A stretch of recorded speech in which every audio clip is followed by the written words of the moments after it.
Good morning, students. Good morning, ma'am. Good morning. Ako ahi goisu class loi.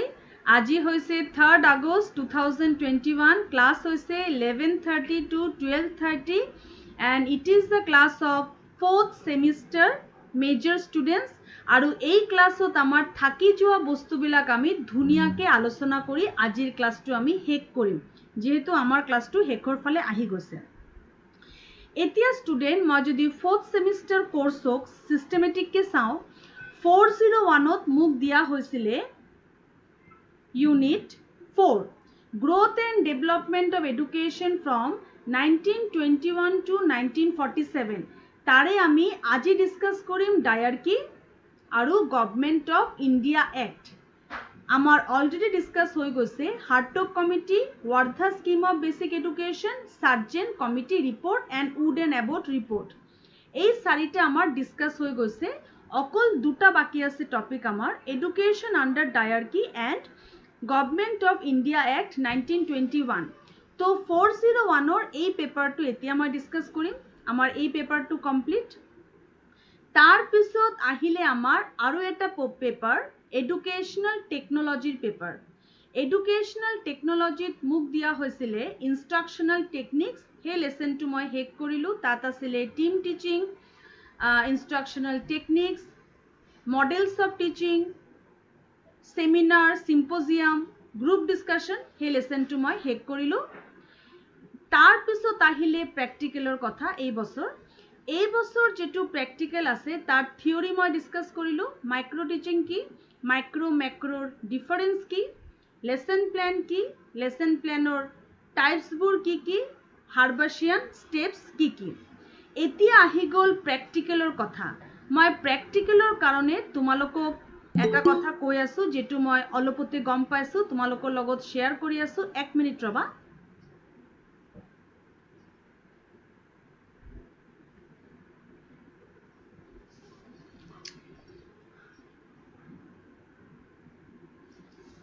Student, অলপতে আমাৰ এটা meeting হৈ গৈছে কলেজতেই প্ৰিন্সিপাল ছাৰ আছিলে আৰু বেলেগ শিক্ষক আছিলে। তেওঁলোকৰ লগত এটা মিটিং হৈছে আৰু যেহেতু অনলাইন প্ৰেক্টিকেল কৰাটো যথেষ্ট মানে অসুবিধাৰ বস্তু, আমাৰ অকমান অসুবিধাৰ সন্মুখীন হৈ আছো আমি, সেইটো কাৰণে তাত এটা সিদ্ধান্ত লোৱা হৈছে।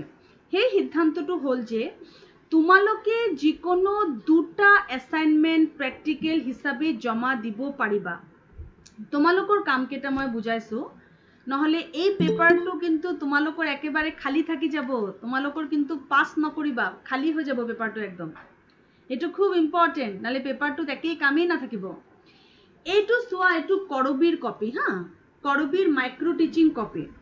তুমি কি কৰিবা, তুমি যিকোনো দুটা লেসন ইন্টাৰনেটৰ পৰা ডাউনলোড কৰি ল'বা। যিকোনো ক্লাছ 4, 5, 6ৰ যিকোনো গল্প হ'ব পাৰে, কবিতা হ'ব পাৰে, যিকোনো এটা লেসন তুমি ডাউনলোড কৰি ল'বা। ডাউনলোড কৰি সেই লেসনৰ ওপৰত এই ধৰণৰ পৰিকল্পনা বনাব লাগিব। শিক্ষকৰ কাৰ্য, শিক্ষাৰ্থীৰ কাৰ্য, এই ধৰণৰ পৰিকল্পনা বনাব লাগিব। মই এটা কাম কৰিম, মই এই গোটেই কপিটো স্যাম্পল হিচাপে এই গোটেই কপিটোৰ এটা PDF বনাই, মানে গোটেই কপিটোৰ পিকচাৰ লৈ তাৰ PDF বনাই সেই PDF ফাইলটো গুগল ক্লাছৰুমত আপলোড কৰিম তোমালোকৰ স্যাম্পল হিচাপে। তোমালোকে এই কপিটোৰ স্যাম্পল চাব পাৰিবা। কৰবীয়ে যথেষ্ট ভালকে কাম কৰিছে। এই স্যাম্পলটো চাই তোমালোকে এই বস্তুটো বনাই পেলাবা আৰু 7 আগষ্টৰ ভিতৰত জমা দি দিবা গুগল ক্লাছৰুমত। গুগল ক্লাছৰুমত কেনেকৈ জমা দিব লাগে, তোমালোকে অলৰেডি সেশনাল পৰীক্ষা দিছা, তো তোমালোকে ভালকে জানা যে গুগল ক্লাছৰুমত কেনেকৈ জমা দিব লাগে, সেইটো তোমালোকে জানা। আৰু তোমালোকৰ যেহেতু ক্লাছ শেষ হৈ গৈছে, তো তোমালোকৰ ক্লাছৰো বাৰ্ডেন নাই। তোমালোকৰ ইমান বেছি ক্লাছৰো এতিয়া মই ভাবিছো বাৰ্ডেনটো নাই। তো ইয়াত কিন্তু তোমাৰ মাৰ্কস পাবা। এই কামটো নকৰিলে এই পাৰ্টিকুলাৰ পেপাৰৰ কিন্তু মাৰ্কসটোই নোপোৱা হৈ থাকিবা নহয়, মাৰ্কস নাপাবা। সেইটো কাৰণে এই স্যাম্পলটো মই দেখাম। এই স্যাম্পলটো মই আপলোড কৰি দিম। তোমালোকে ইয়াৰ পৰা নকল নকৰিবা, কিন্তু এই স্যাম্পলটোৰ নিচিনা যিকোনো দুটা ইউনিট লৈ দুটা এছাইনমেণ্ট জমা দি দিবা। জ্ঞানমূলক পাঠ এটা ল'ব পাৰা, প্ৰশংসামূলক পাঠ এটা ল'ব পাৰা, নহ'লে দক্ষতামূলক আৰু জ্ঞানমূলক এটা ল'ব পাৰা, এটা দুটা, বা প্ৰশংসামূলক দক্ষতামূলক এটা দুটা, তেনেকৈ জ্ঞান প্ৰশংসা দক্ষতা এই তিনিটা পাঠৰ ওপৰত ভিত্তি কৰি যিকোনো দুটা লেচন, যিকোনো দুটা স্কিল মানে কৰি তুমি গুগল ক্লাছৰুমত আপলোড কৰিব লাগিব। পাঠৰ প্ৰকাৰ কি? বিদ্যালয়টো খালি যাব, কাৰণ এইটো অনলাইন, বিদ্যালয়তো একো কাম হোৱা নাই। উদ্দেশ্য কি? সঁজুলি কি ইউজ হৈছে, শিক্ষয়িত্ৰীৰ কাৰ্য কি, শিক্ষাৰ্থীৰ কাৰ্য কি, শিক্ষা আহৰণৰ ফল কি পাইছে, এই বস্তুটো তোমালোকে জাষ্ট লিখি ল'ব লাগে। ইয়াত তুমি প্ৰেক্টিকেল একো কৰাটো সম্ভৱ হোৱা নাই প্ৰেক্টিকেল, কিন্তু এছাইনমেণ্টটো কিন্তু জমা দিব লাগিব। আৰু তোমালোকৰ ভাইবা হ'ব। ভাইবাত তোমালোকে মাইক্ৰ মেক্ৰ কাক বুলি কয়, লেচন প্লেনৰ ষ্টেপ কেইটা কি, লেচন প্লেনৰ বিভিন্ন কেৰেক্টাৰিষ্টিক্স, কোৱালিটি, প্ৰি ৰিকুইজিট, কণ্ডিশ্যনছ কেইটা কি, এই সকলো বস্তু কিন্তু তোমালোকে ৰেডি কৰি থ'ব লাগিব। ভালকৈ মাইক্ৰ আৰু মেক্ৰ লেচন প্লেন কেইটা পঢ়ি যাব লাগিব। মোৰ যিহেতু মেক্ৰ পৰিছে, পৰাগ ছাৰে চাগে মাইক্ৰৰ কথাটো ক'ব। মেক্ৰৰ ক্ষেত্ৰত তোমালোকে দুটা এছাইনমেণ্ট কিন্তু জমা দিবা। মই এই কথাটো 6 ছেমিষ্টাৰকো কৈছোঁ, 6 ছেমিষ্টাৰৰো একেটাই ছিষ্টেম। 6 ছেমিষ্টাৰো দুটা এছাইনমেণ্ট জমা দিব, তেওঁলোকৰো প্ৰেক্টিকেল আছে। ৰসাকৰ চিয়াহী দাগ অভিক্ষা, ডিভিজন অফ এটেনশ্যন, এই প্ৰেক্টিকেলবিলাকৰ যিকোনো দুটা প্ৰেক্টিকেল তেওঁলোকে কৰিছে আৰু সেইটো তেওঁলোকে গুগল ক্লাছৰুমত জমা দিব। এতিয়া তুমি মোক এই সংক্ৰান্ত ডাউটটো কোৱা, এই কথাৰ ওপৰত কিবা ডাউট আছে নেকি সেইটো কোৱা। মেম প্ৰেক্টিকেল বুকত কৰিব লাগিব নে? হা আমি প্ৰেক্টিকেল বুকত কৰিব লাগিব নে? প্ৰেক্টিকেল কপিত কৰিলে ভাল হয়, কিন্তু তোমাৰ পেণ্ডেমিকৰ কাৰণে যদি তুমি যাব পৰা নাই তেতিয়াহ'লে উপায় নাই, আৰু তুমি চেষ্টা কৰিবা ক্লাছ মানে কম্পিউটাৰ পেপাৰত এটলিষ্ট কৰিবলৈ চেষ্টা কৰিবা, যদি তুমি প্ৰেক্টিকেল কপিটো ল'ব পৰা নাই, কাৰণ তোমাৰ এছাইনমেণ্টৰ ওপৰত তুমি মাৰ্কছ পাবাতো। প্ৰেক্টিকেল নকৰাকৈ এছাইনমেণ্টৰ ওপৰত মাৰ্কছ পাবা মানে এছাইনমেণ্টটো কিমান ইম্পৰ্টেণ্ট হ'ব পাৰে, সেইটো কাৰণে অকণমান চাই চিতি কৰিলে ভাল। পাৰিলে কম্পিউটাৰ পেপাৰ লৈ ল'বা প্ৰেক্টিকেলটো কৰিবলৈ। নন্দিনী কোৱা, তোমাৰ ডাউটটো কি আছিলে? মেম প্ৰেক্টিকেল এতিয়া আমি দুটা কপিত দুটা প্ৰেক্টিকেল কৰিব লাগিব আৰু এছাইনমেণ্ট দুটা হ'ব মানে আমাৰ। এছাইনমেণ্ট দুটা কপিত নালাগেতো, এটা কপিত দুটা প্ৰেক্টিকেল কৰি এটাহে ফাইল তুমি আপলোড কৰিবা, PDF ফাইল। পৰীক্ষা যেনেকৈ পাতিছিলে যে, পৰীক্ষা পতা নিচিনাকৈ এটাহে নন্দিনীৰ নামত এটাহে ফাইল যাব, তো এটা কপিত দুটা প্ৰেক্টিকেল থাকিব আকৌ, আৰু সেই এটা ফাইলকে ফটো মাৰি PDF বনাই জমা দি দিবা। আৰু আমি লেসন দুটা ল'ব লাগিব, মানে লেসন দুটা ল'ব লাগিব। স্কিলৰ পৰা এটা লেসন ল'লা, নলেজৰ পৰা এটা লেসন ল'লা, এপ্ৰিচিয়েশ্যনৰ পৰা এটা ল'লা, বা স্কিলৰ পৰা ল'লা, তেনেকৈ তিনিটাৰ পৰা যিকোনো দুটা পাঠৰ ওপৰত তুমি দুটা ল'ব লাগিব। আৰু কিবা ডাউট আছে যদি কোৱা। 7 তাৰিখৰ ভিতৰত জমা দিবা, এইটো কৰিবলৈ বেছি টাইম নালাগে, আজি 3 তাৰিখ হৈছেহে।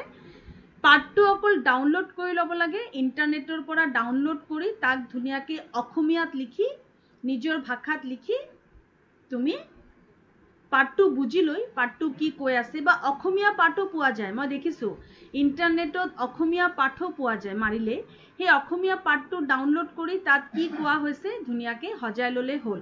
তুমি এটা কাম কৰিব পাৰা, তুমি কিন্তু সহায় ল'ব পাৰা 6 ছেমিষ্টাৰৰ কৰবীহঁতে কৰিছে এইটো, তেওঁলোকৰ সহায় ল'ব পাৰা, নহ'লে ঘৰৰ ওচৰে বা তোমাৰ ওচৰত যাব নালাগে। পেণ্ডেমিকটো তোমাৰ ঘৰতেই যদি সৰু বাচ্চা আছে তো তেওঁলোকৰতো 4, 5, 6ৰ বুকছ আছেই। ঘৰত যদি তোমালোকৰ সৰু সৰু বাচ্চা আছে তেওঁলোকৰো তুমি বুকছ ল'ব পাৰা, তেতিয়াতো কথাই নাই, বুকছ ল'লেতো কথাই নাই, প্ৰব্লেম সলভ হৈ গ'ল। জাষ্ট তুমি পাঠটো বনাব লাগে, দুটা পাঠ তুমি বনাব লাগে। 4, 5, 6, 7, 8, 9 যিকোনো ক্লাছৰ তুমি দুটা পাঠ বনাবা, বেছি সৰু নহয়, ক্লাছ 5ৰ পৰা বনাবা। 3, 4টো বেছি সৰু হৈ যায়তো, 5ৰ পৰা তুমি বনাব পাৰিবা। তো এইটো আছিলে বহুতেই গুৰুত্বপূৰ্ণ কথা। অমৃত এটা বহুত গুৰুত্বপূৰ্ণ কথা আমি পাতিলোঁ, যেটো মই মেছেজতো দিম, কাৰণ বহুত ষ্টুডেণ্ট জইন কৰা নাই। মেম একচুয়ালি মোৰ হে নেটটো এবাৰ দুবাৰ ট্ৰাই মাৰি আছো, জইন হোৱা নাই, এতিয়া হৈছেগে ইমান দিন। তো তোমালোকৰ আৰু কোনো ডাউট আছে নেকি এই পাৰ্টিকুলাৰ মানে এছাইনমেন্টৰ ওপৰত কিবা ডাউট নাই মেম ঠিক আছে তেতিয়াহ'লে আমি এতিয়া আৰু এটা ষ্টেপ আগবাঢ়ি গৈছো তেতিয়াহ'লে তোমালোকৰ 4020 পেপাৰৰ এতিয়া তোমাৰ কাম আছে আমি লেসন প্ল্যান ডিসকাস কৰিলো মই এটু ফটো মাৰি আপলোডো কৰি দিম তোমালোকে এতিয়া লেসন বনাবা আৰু ভাইবাৰ কাৰণে প্ৰিপাৰেচন লবা ভাইবা সংক্ৰান্ত সকলো পোৰশন অলৰেডি ডিসকাস কৰা হৈ গৈছে তেতিয়াহ'লে 4020 মই এটু আপলোড কৰাৰ পাছতেই শেষ হৈ যাব মোৰ ফালৰ পৰা কাম মেম ভাইভাও 7 আগষ্টৰ ভিতৰতে হ'ব নি না না না না ভাইবা ইমান সোনকালে নহয় ঠিক আছে ভাইবা নহয় ইমান সোনকালে কিন্তু তোমাৰ অ্যাসাইনমেন্টটো তুমি দি থৈ দিবা ভাইবা নহয় ঠিক আছে এটু হল 4020 পেপাৰৰ কথা আৰু 401 মই এতিয়া ডিসকাস কৰিম এতিয়া আহিলে তোমাৰ থাৰ্ড সেমিস্টাৰ ৰিভিউ কোৱা চিন্ময় কোৱা আমাৰ এক্সাম প্ৰসেছটো কেনেকুৱা ধৰণৰ হ'ব বাৰু বুজি এই পোৱা নাই কথাটো ভালকে তোমালোকক জনোৱা হ'ব এক্সাম প্ৰসেছটো কি ধৰণৰ হ'ব নোটিফিকেশন কি আহিব এটু পৰাগ ছাৰে খুব বেছি ভালকে গম পায় তোমালোকক কিবা নোটিফিকেশন তোমালোকে পাইছা নেকি এফআই নোটিফিকেশন পাইছিলে বেলেগ এটু আমি এতিয়ালৈকে পোৱাগে নাই পৰীক্ষাটো কি ধৰণে হ'ব এটু এনে নোটিফিকেশন এটা পাইছো ডিব্ৰুগড় ইউনিভাৰ্সিটি ৰুটিন এটা পাইছো পৰীক্ষা হ'ব বুলি পদ্ধতিটো পোৱা নাই পদ্ধতিটো পোৱাৰ লগে লগে তোমালোকে গম পাই যাবা এটু বেছি দিন নালাগে আৰু 2 দিনত দিবই সাগে পদ্ধতিটো কাৰণ পৰীক্ষা পালেহিতো আজিৰ ক্লাসটো কিন্তু ডাউট ক্লিয়ারেন্স ক্লাস তোমালোকে কিন্তু সব কথা আজি হুদি লবা ধুনিয়াকে এফালে সেমিনার গ্ৰুপ ডিসকাশন কনফাৰেন্স হৈ আছে তাক লৈ আমাৰ প্ৰবলেম নাই হোম অ্যাসাইনমেন্টটো তোমালোকে মেজৰৰ সাবমিট কৰিছা নন্দিনী সাবমিট কৰা হৈছে হোম অ্যাসাইনমেন্ট মেম হৈছে তেতিয়াহ'লে চিন্তা নাই এতিয়া মই তেতিয়াহ'লে তোমালোকক থাৰ্ড সেমিস্টাৰ ৰিভিজনৰ কথা কওঁ থাৰ্ড সেমিস্টাৰ ৰিভিজনৰ এটা সমস্যা হৈছে কি তাত অংকবিলাক প্ৰ্যাকটিক্যালি দেখাব পৰা যোৱা নাই তাত মানে সাইন সিম্বলটো কেনেকৈ লিখিব লাগে হেতু মই এতিয়াও শিকা নাই ইমানটোলৈকে মই পাৰ্গত এতিয়াও হোৱা নাই মই কি কৰিছো তাৰ কাৰণে ভিডিও বনাইছো মিন ডেভিয়েশন স্ট্যান্ডাৰ্ড ডেভিয়েশন কোয়াৰ্টাইল ডেভিয়েশন কেনেকৈ অংকটো মই শিকাইছিলো তোমালোকে কেনেকৈ ক্লাছত কৰিছিলা তাৰ ভিডিও বনাই থোৱা আছে আৰু সেই ভিডিও কেটা মই গ্ৰুপত পোষ্ট কৰি দিছো পুৰা সিলেবাসৰ video mean median mode range quartile deviation standard deviation average deviation আটাই কেটা লেসন যেকেটা মই ক্লাছত কৰাইছিলো সব মই পোষ্ট কৰি দিছো কাৰণ অংক কেটা প্ৰ্যাকটিক্যালি কৰাব পৰা নাই চিন্ময় তুমি চাইছিলানে ভিডিও কেটা চিন্ময় পৰিণীতা নন্দিনী শিবৰাজ কৌশিকা আকাশ সমৃত প্ৰণৱ তোমালোকৰ যতেই প্ৰবলেম হ'ব ইয়েস যতেই লাগি ধৰিব তোমালোকে মোৰ ভিডিওটো অন কৰি লবা মই কেনেকৈ মিন ডেভিয়েশন কৰিছো কেনেকৈ স্ট্যান্ডাৰ্ড ডেভিয়েশন কৰিছো বহুত স্পষ্টকে দিয়া আছে তোমালোকে সেই ভিডিও কেটা চালে তোমালোকৰ অংক ৰিভাইজ হৈ যাব এই পাৰ্টিকুলাৰ লেসনত যেটো থাৰ্ড সেমিস্টাৰ কোৰ্স আছে তাৰ থিওৰিৰ ভিতৰত কি পঢ়িব লাগিব হেতু মই এবাৰ আকৌ মনত পেলাই দিও তোমালোকে মেজাৰমেন্ট কপিত হে পইণ্টস কেটা আকৌ পঢ়িবা What is statistics?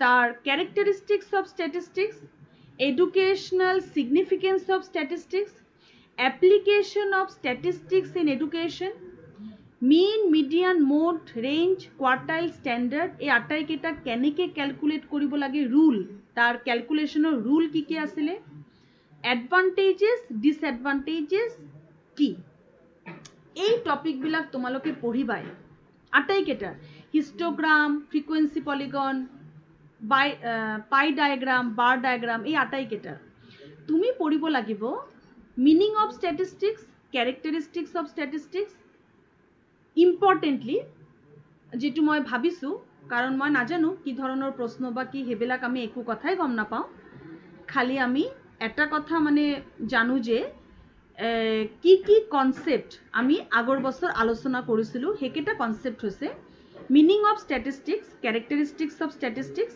Then rules কেনেকৈ বহুত ইম্পৰ্টেন্ট কেনেকৈ ক্যালকুলেট কৰা হৈছিলে হে যে অংক কেটা যে মই কৰিছো বা তোমালোকে যে কৰিছিলা আগৰ বছৰ মই কৈছো যে অংকটো কৰাৰ সময়তে যেনেকৈ তুমি স্টেপ ফলো কৰিছিলা হেতুৱে পৰীক্ষাত লিখিব লাগে নতুন একো লিখিব নালাগে পুৰা মাৰ্কস পাবা হেতুকে পৰীক্ষাত লিখিব লাগে হাউ টু ক্যালকুলেট ক্যালকুলেশনৰ স্টেপ কেইটা ভালকে চাবা আৰু এডভান্টেজেস ডিসএডভান্টেজেস এইটো তুমি মেজাৰমেন্টৰ বুকটো খুব ভালকে পঢ়িব লাগিব বুজি পাইছা ষ্টুডেন্ট আৰু মোৰ অংক কেইটা তোমালোকে চাই থাকিবা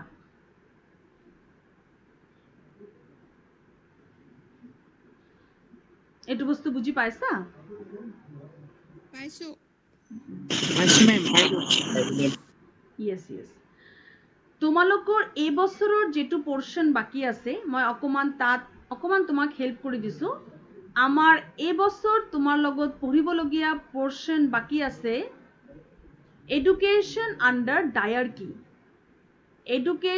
under diarchy after Montagu Chelmsford reform এটো কি বস্তু স্টুডেন্ট তার মানে কি জানা তার মানে হইছে কি যে গভৰ্নমেন্টৰ এটা অ্যাক্ট আহিছিলে তাৰ নাম আছিলে গভৰ্নমেন্ট অফ ইন্ডিয়া অ্যাক্ট 1919 গভৰ্নমেন্টৰ এটা অ্যাক্ট আহিছিলে আৰু তাৰ নাম আছিলে গভৰ্নমেন্ট অফ ইন্ডিয়া অ্যাক্ট 1919 সেই অ্যাক্টত এডুকেশন আন্ডাৰ ডায়াৰকিৰ কথা কোৱা আছে এডুকেশন আন্ডার ডায়ারকি মানে দ্বৈত শাসন ভাগ হৈ যাব এডুকেশনটো ভাগ হৈ যাব কেনেকে ভাগ হৈ যাব সেন্টার সাবজেক্ট আৰু স্টেট সাবজেক্ট দুটা সাবজেক্টৰ মাজত এডুকেশন ভাগ হৈ যাব হ্যাঁ এডুকেশনত সেন্টাৰ আৰু স্টেটৰ কন্ট্ৰোল থাকিব আমাৰ যেনেকে এডুকেশন সিস্টেমটো কেনেকুৱা স্টুডেন্ট এতিয়া আমাৰ স্টেট গভৰ্নমেন্টে স্টেটৰ এডুকেশন চাই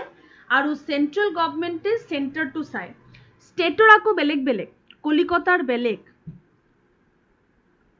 অসমৰ বেলেগ মাদ্ৰাজৰ বেলেগ বম্বেৰ বেলেগ সব কলেজৰ সিস্টেমসবোৰ বেলেগ বেলেগ সব ইউনিভাৰ্সিটি বেলেগ বেলেগ সব প্ৰভিন্সৰ সিস্টেমসবোৰ বেলেগ বেলেগ ইউজিসিৰ আন্ডাৰত থকা বিলাক বেলেগ ধৰণে চলে এফিলিয়েটেড কলেজ বিলাক বেলেগ ধৰণে চলে কলিকতাৰ কলেজৰ সিস্টেম বেলেগ আমাৰ বেলেগ এই যে ডিফাৰেন্সটো আছে নহয় সেই ডিফাৰেন্সটো এই ডায়াৰকিৰ পৰা আহিছে এডুকেশন আন্ডাৰ ডায়াৰকিত এডুকেশনক দুটা ভাগতে ভাগ কৰি দিয়া হৈছিল সেন্টাৰ আৰু স্টেটৰ মাজতে ভাগ কৰি দিয়া হৈছিল শিক্ষা ব্যৱস্থাটো ভাগ হৈ গৈছিল স্টুডেন্ট এই এডুকেশন আন্ডাৰ ডায়াৰকি জানিবলৈ হলে আগতে আমি জানিব লাগিব গভৰ্নমেন্ট অফ ইন্ডিয়া অ্যাক্টৰ কথা গভর্নমেন্ট অফ ইন্ডিয়া অ্যাক্ট কি 1919 Government of India Act আহিছিল in the year of 1919 হা Government of India Act আহিছিল 1919 তাক কোৱা হৈছিল মন্টেগু চেমফোৰ্ড ৰিফৰ্ম তাক কোৱা হৈছিল মন্টেগু চেমফোৰ্ড ৰিফৰ্ম এই অ্যাক্টটো ইউজ কৰা হৈছিল in the year of 1921 এই অ্যাক্টটো ইউজ কৰা হৈছিল ইন দ্য ইয়াৰ অফ 1921 অ্যাক্টটো আহিছিল 1919 কিন্তু অ্যাক্টটো ইউজ কৰা হৈছিল 1921 ত এই অ্যাক্টত কি লিখা আছিল এই অ্যাক্টত লিখা আছিল যে সেন্টার আৰু প্ৰভিন্সৰ সাবজেক্ট কেটা সেপাৰেট কৰা হ'ব তাৰ মানে ভাৰত চলাবলৈ যে এৰিয়া বিলাক চোৱা হয় নহয় অৰ্থনৈতিক সামাজিক ৰাজনৈতিক সাংস্কৃতিক যিবিলাক বস্তু ভাৰতৰ মিলি এটা ভাৰত হয় যিবিলাক এসপেক্টৰ ওপৰত জোৰ দিয়া হয় যিবিলাক বস্তু চোৱাচিতা কৰা হয় যাৰ ওপৰত গুৰুত্ব দি ভাৰতখন চলে সেই সাবজেক্ট বিলাক সেপাৰেট কৰি দিয়া হ'ব সেন্টাৰৰ সাবজেক্ট বুজাই দিয়া হ'ব স্টেটৰ সাবজেক্ট বুজি ল'ব যিবিলাক বস্তু সেন্টাৰে চাব হেতু স্টেটে নাচায় তেনেকৈ ভাগ কৰি দিয়া হৈছিল কেইটামান সাবজেক্ট বুলি তা কোৱা হৈছিল ভাৰতৰ বিভিন্ন বস্তুবিলাক মানে কেনেকৈ চোৱাচিতা কৰা হ'ব এডমিনিষ্ট্ৰেশ্যন কেনেকৈ হ'ব হেতু সেন্টাৰ আৰু স্টেটৰ মাজত ভাগ হৈ গৈছিল এই 1921 অ্যাক্টটো আহিছিল 1990 ইমপ্লিমেন্ট হৈছিল 1921 নাম্বার 2 ফার্দার স্টেটৰ সাবজেক্ট কেটা আকৌ দুই ভাগতে ভাগ হৈছিল এনেতো গোটেইটো ভাগ হৈছিলেই প্লাস স্টেটৰ ভিতৰতো ভাগ হৈছিল এটা হৈছিল ট্ৰান্সফাৰ্ড আৰু এটা ৰিজাৰ্ভ তাৰ মানে কি ট্ৰান্সফাৰ্ড ছাবজেক্ট হ'ল যে ছাবজেক্টবিলাক চেণ্ট্ৰেল গভৰ্ণমেণ্টে চাব। ট্ৰান্সফাৰ্ড ছাবজেক্ট গভৰ্ণমেণ্টে চাব, লেজিসলেটিভ কাউন্সিলে চাব, আৰু ৰিজাৰ্ভ যে ছাবজেক্ট আছে সেই ৰিজাৰ্ভ ছাবজেক্টবিলাক এক্সিকিউটিভ কাউন্সিলে চাব। তাৰ মানে তোমাক কথাটো মই বুজাই দিওঁ। তাৰ মানে 1990 আহিছিল গভৰ্ণমেণ্ট অফ ইণ্ডিয়া এক্ট, কাৰণ তেতিয়া মানুহবিলাকৰ লাহে লাহে আৰম্ভ হৈ গৈছে সজাগতা, ভাৰত ছোড়ো, আমাক আমাৰ নিচিনা থাকিবলৈ দিয়া। মানুহৰ মাজত সজাগতা আহি গৈছিল, তেতিয়া গভৰ্ণমেণ্টেও বুজি পাইছিল এতিয়া বেছি দিন আৰু ৰাজত্ব কৰিব পৰা চাগে নাযাব। সেইটো কাৰণে গভৰ্ণমেণ্টে কি কৰিছিল, এডুকেশ্যন ছাবজেক্টটোক এটা ভাগ কৰি দিছিল। ডায়াৰ্কি, এডুকেশ্যন ডায়াৰ্কিৰ হাতত আহি গৈছিল, দ্বৈত শাসন, চেণ্টাৰ আৰু ষ্টেট দুজনৰ সমান শাসন থাকিব শিক্ষাৰ ওপৰত। তাকেই দুভাগতে ভাগ কৰিছিল, ষ্টেট আৰু চেণ্টাৰৰ মাজত। আকৌ ষ্টেটৰ ভিতৰত শিক্ষাক দুভাগতে ভাগ কৰা হৈছিল, ট্ৰান্সফাৰ্ড ছাবজেক্ট আৰু ৰিজাৰ্ভ